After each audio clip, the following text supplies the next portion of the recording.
Some of these is pretty hard to wrap, and I've took fiberglass wrap.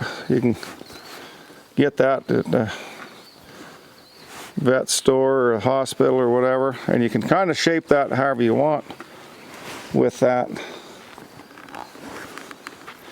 And here's where you get your biggest groove over here, because that's where the rope's coming. Horse, yeah, fall off or get bucked off, or horse fall, or it doesn't matter. That's why I have this in there. For whatever reason, I get separated from my horse. But the way I do it is just put a little short tuck through there. Have the same weight to it as the reins. This romal's a little heavy, so if you're just bouncing along and your hand is open, you're chasing a cow or something, the romal wants to pull the reins through your hand. So you can't leave your hand